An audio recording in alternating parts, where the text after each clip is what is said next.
It might sound like a clickbait title, but literally, I have no job, I have no money, I'm not studying, and yeah, it probably seems like I'm literally doing nothing with my life. Just when looking at you, open up my eyes, and I'll stay with you forever all the time. And I'm stepping out to leave it all behind. I'm confident your love will be my sight. Just when looking at you, open up my eyes, and I'll stay with you forever all the time. And I'm stepping out to leave it all behind. I'm confident your love will be my sight. It might sound like a clickbait title, but literally, I have no job, I have no money, I'm not studying, and yeah, it probably seems like I'm literally doing nothing with my life. And you know what? A lot of people with these external labels really aren't doing anything with their life. But for me, it's been a journey of learning to let go what the external labels label me as. Because I know that that's not who I am. That's not what I'm doing. That's not what my life is like. Because you know, the second part of this title is just as true. I don't have all these things that we all look to see what are you doing, what do you like, what's your life situation like, but I still have no time, and that's what it feels like. And literally last night I was just getting so overwhelmed in bed. I was just thinking, God, how am I supposed to achieve all these things that I know I'm called to, and I know that I'm supposed to be doing right now? And it's so hard to be confident in that, because I'm doing so many things, but at the end of it I'm trying to look to see what fruit has actually come out of that in these 2 months that I've been back. You know, what have I actually achieved? And it's only such small things, but I haven't seen the big picture coming to fruition yet. And so that's so overwhelming, because I just feel this sense of urgency, but there's still so much to do and so far to go. And I guess it was comforting last night reading the book The Compound Effect, because it just talks about how, you know, everything that we become in life is the accumulation of small, seemingly insignificant steps done consistently over a long period of time. And we don't see the results. It's as if, you know compound interest, that's how you can sort of picture this in your head, but it's not just to do with compounding money, it's to do with compounding habits and attitudes and values and everything. So for so long we don't see what these small choices are doing, but in the end, after a longer time, everything just is revealed and comes on show. And so it really gave me some perspective to see that even though I'm so overwhelmed because I'm not seeing the end result, I am actually doing the small steps to get there. But at the same time, where I'm at right now is that I need to make a really specific game plan of where I'm going, where I'm headed, to make sure that I am really being productive and that these small steps really are going to lead somewhere, and they're not going to be something that just falls away that I throw out the door. But basically, in this season, I'm not studying because I am going to be starting with the next university year in February, March 2020, so next year. So at the moment, I've been spending a lot of time doing my university applications and preparing for interviews for the course I want to get into. So the applications for the course I'm applying for is a lot more complicated than just the standard process for most Victorian students and I actually have a spot at RMIT at the moment, which stands for the Royal Melbourne Institute of Technology. So that's just a university in the city of Melbourne. So I have a spot there, but I'm feeling led to another path, so that's why I've been reapplying. And anyway, that has been taking up a lot of my time, doing the applications and the interview preparation. So that's something that, even though I'm not enrolled in a university studying, that's something that's still taking up a significant amount of my time. So the world in its labels sees, oh, I'm doing nothing, but really I am. And that's not the only thing I've been doing. Another thing I've been doing is being really consistent with exercise, and because that's always been, okay, well, I have a long backstory with health and fitness, but in the last few years, that's something that I've really been passionate about, and something that consistency gains results. But the last 2 years, because I've had my last year of school and then I had my year overseas in Los Angeles, I haven't been able to be as consistent as I would have wanted to be. And, you know, that had its own headspace of, oh, I'm not as fit as I want to be, I'm not as strong as I want to be, blah, blah, blah. So right now, since I have that time, I really want to build that consistency.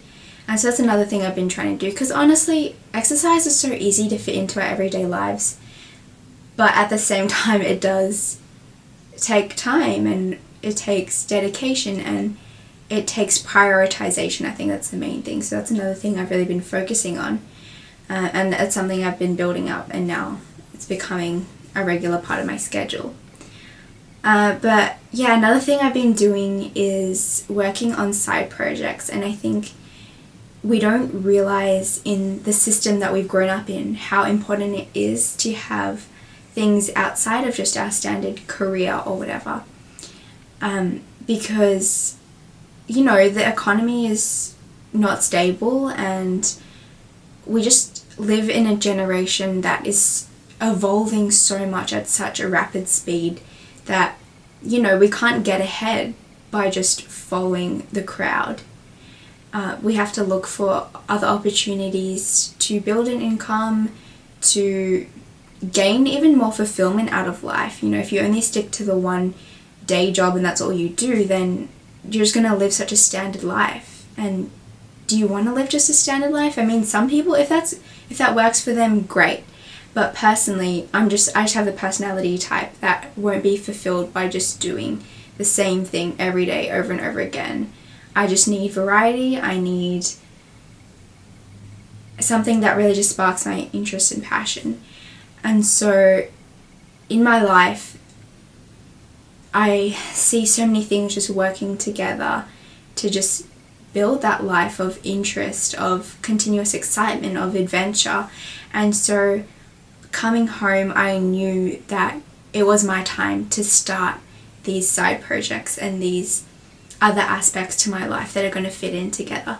So I've been starting that as well. I've been working on branding and vision and direction and for those things.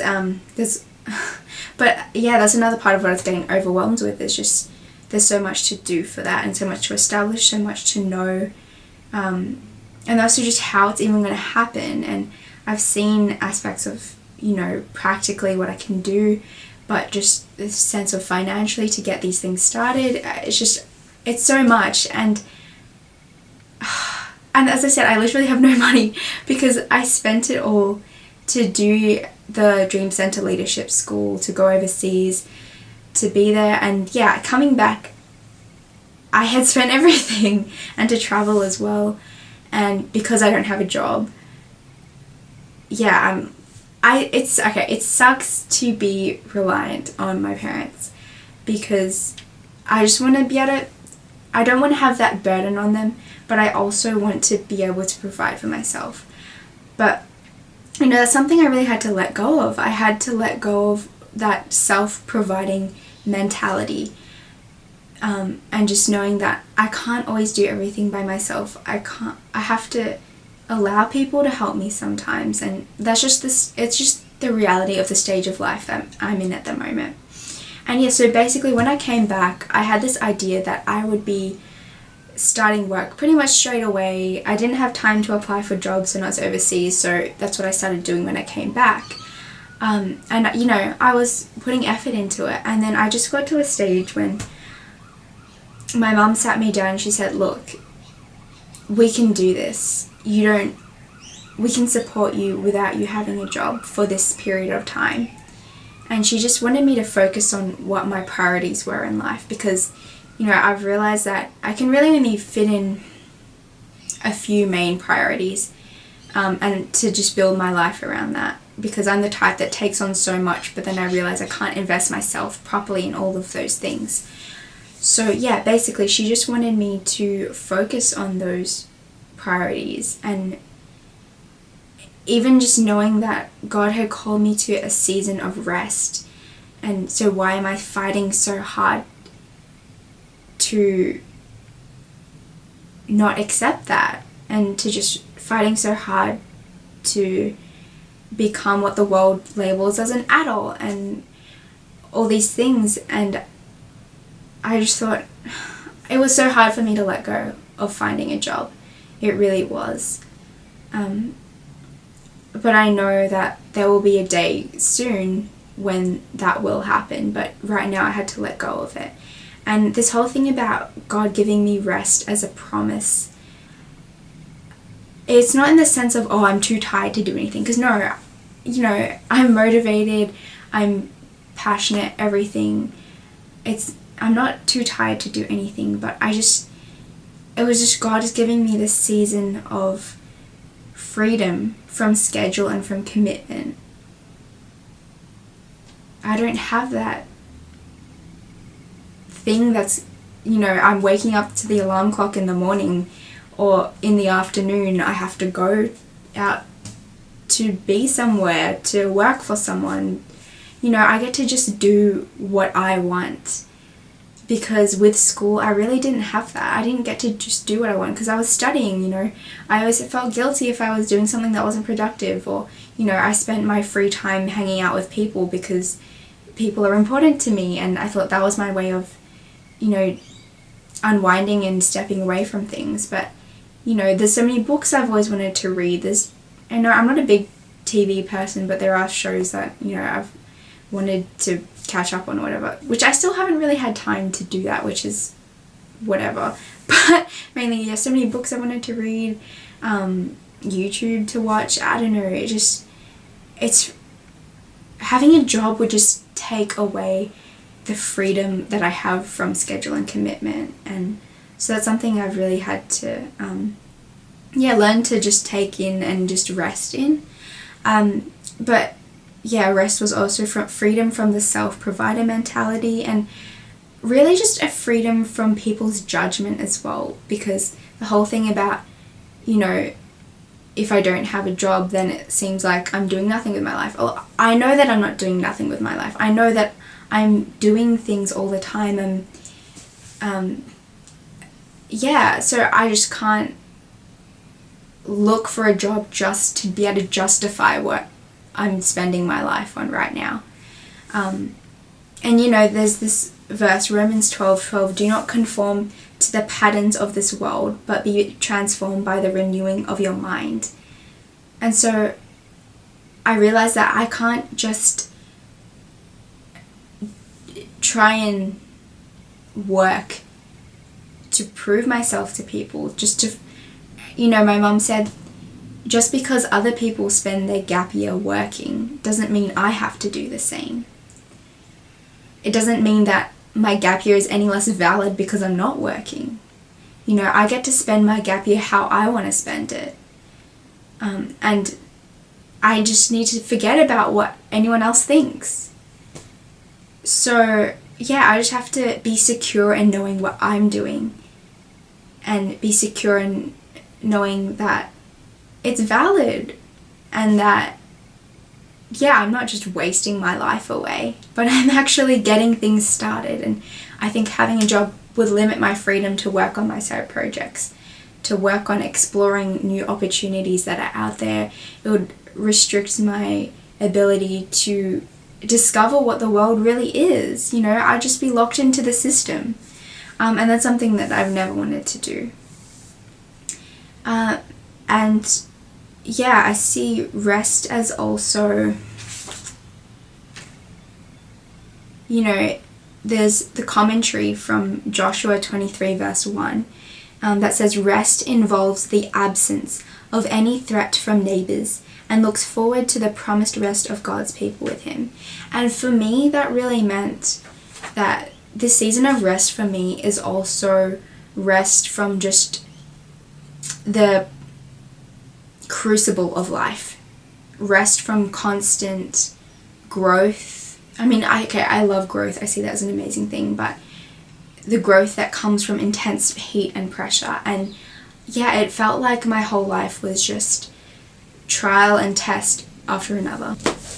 Don't you just love it when your camera dies? Anyway, so yeah, basically, it felt like my whole life was just, that sounded so Australian, life. Anyway, life, okay. So, it felt like my whole life was just trial and test after the other. And I was just asking God, when am I gonna have rest from this? When am I not going to be so challenged by things just thrown at me? I mean, yeah, I'm a massive advocate of self-development and all of that, but it was as if just I was always going through something. I was always in a place of pain. That sounded so dark. Didn't mean it to be, but I always had a challenge in life, and challenges are so necessary, but I always had a challenge that I had to work through, that I had to learn from, that was just pushing me and that made me want to give up.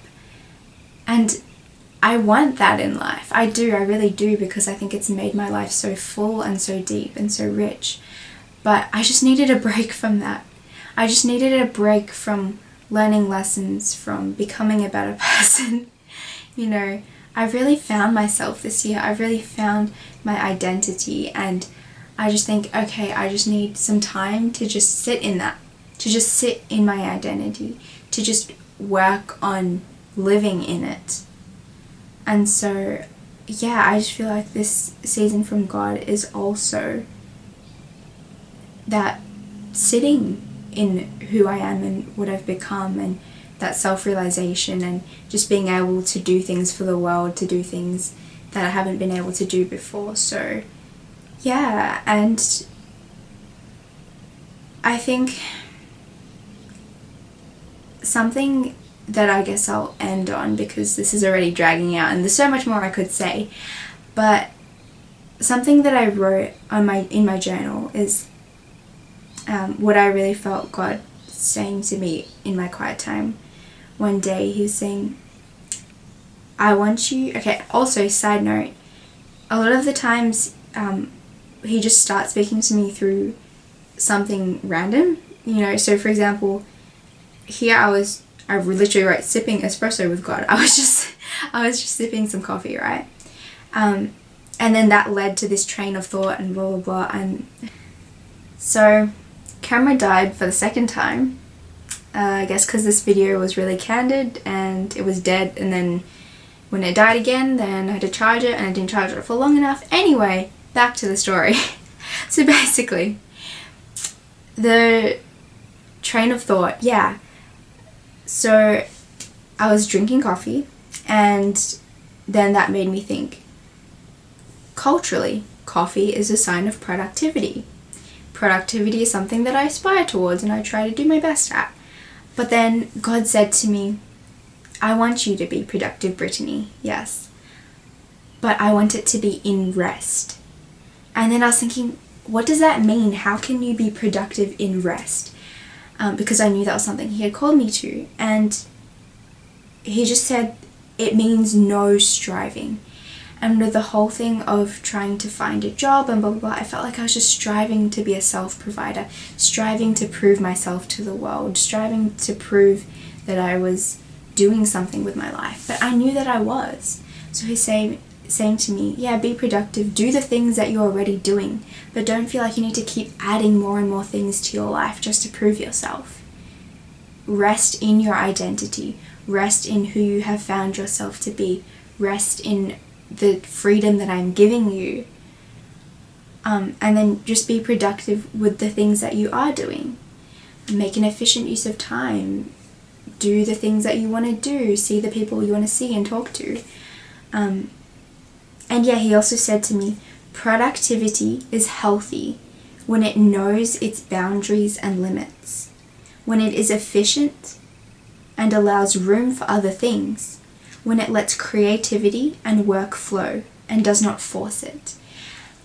And that was really profound to me, because I always saw productivity as something as I have to be doing so many things, I have to be on the go all the time and can't have a spare minute here and there. But he was just teaching me that productivity is healthy when it knows its boundaries and limits. So it's not about having to be constantly filling your life with all these different things, but it's about being productive with the few tasks that you have to do and set your mind to, and the few priorities that you want to have. And yeah, it's efficiency basically, and you need to have room for other things to wind down to, all those things, and it lets creativity and work flow. So you have the space for your creativity to flow. You have the space for your work to just head off in different directions. It's not about forcing those things to come out. So yeah, I really love this quote from a song. I'll link what song it is because I can't think of it from the top of my mind right now. But it says, all your own desires are good. I can only rest in that. It's not my desires, but it's God's that are good. And, He's giving me the desires of my deepest heart, and it aligns with His. That's what our desires are. It's an alignment. And so I need to rest in that and know that what He's giving me in this season is good for me, and I need to just trust that. And it takes off all the pressure and the burden, honestly. So that's what I'm resting in. Roho yangu umeguza, yeah.